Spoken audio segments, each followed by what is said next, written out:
இதுதான் சுதந்திரமா? இந்த சுதந்திர தின நாளில் நான் இதை பேசுகிறதுக்கு கண்டிப்பாக எனக்கு கஷ்டமாக இருக்குது. நம்ம வந்து ஹாப்பி இண்டிபெண்டன்ஸ் டே, சுதந்திர தின விழா அப்படின்னு சொல்லிட்டு எல்லோரும் இந்த கொடியை பறக்கி விட்டுட்டு ஸ்லாகிச்சுக்கிட்டு இருக்கிறோம். இதே சூழலில் வந்து நம்ம உண்மையிலே சுதந்திர நாட்டில் இருக்கோமா அப்படின்ற ஒரு மிகப்பெரிய வருத்தம் இருக்குது. ஏன்னா ஒரு காலத்தில் வந்து பார்த்திங்கன்னா 1947க்கு முன்னாடி வந்து ஆங்கிலேயர்கள் ஆட்சி காலத்தில் நம்ம ரொம்ப அடிமைப்பட்டு கிடந்தோம் அப்படின்னு சொல்லி ஏகப்பட்ட பேர் அடி வாங்கி வாங்கி தான் உயிரை பணம் வச்சு இந்த சுதந்திரம் வந்து என்ன நம்ம இந்தியாவில் இருக்கிறது எல்லாத்தையும் சொரணி எடுத்துகிட்டு போயிட்டு இந்த மிச்சத்தை வச்சு நீயே பொழைச்சிக்க அப்படின்னு சொல்லிட்டு விட்டுட்டு போயிட்டாங்கன்னு வச்சுக்கோங்க. அதான் உண்மை.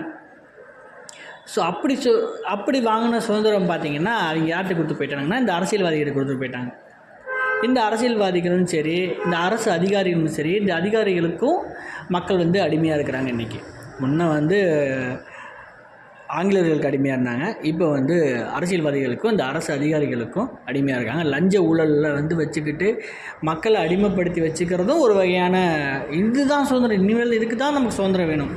நம்ம அன்றைக்கி வாங்கின சுதந்திரம் வந்து ஆட்சி பொறுப்பில் இருந்தவங்கெல்லாம் அப்படி இருந்தாங்க.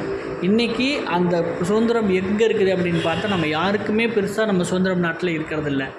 சட்டம் ஒழுங்கு பாதுகாப்பு இதிலெல்லாம் என்னதான் பண்ணாலும் இன்றைக்கி நம்ம என்ன சூழலில் இருக்கும் அப்படின்னு பார்த்தா நம்ம அதான் சொல்லுவார்ல, தனியாக வந்து ஒரு பெண் வந்து 12 மணிக்கு நைட்டு 12 மணிக்கு நகைகளை போட்டு நடந்து போகிறப்ப தான் எந்த பாதிப்பு இல்லாமல் நடந்து போகிற அன்றைக்கி தான் வந்து நமக்கு உண்மையான சுதந்திரம்னு. அது இன்றைக்கி நமக்கு இருக்கா அப்படின்னு பார்த்தா கண்டிப்பாக இல்லை அப்படின்னு தான் சொல்லணும். அதுதான் உண்மையும் கூட.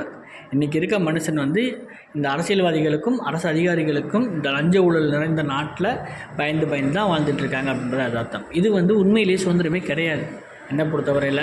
ஸோ இந்த சுதந்திரத்துக்கு நம்ம சிலாகிக்கிற அளவுக்கு நம்ம பெற்ற சுதந்திரத்தை நம்ம வந்து சரியான முறையில் பயன்படுத்தியிருக்கோமானா இந்த அரசியல்வாதிகள் ஊழல் பண்ணுறதுக்கு பயன்படுத்தியிருக்கிறாங்க.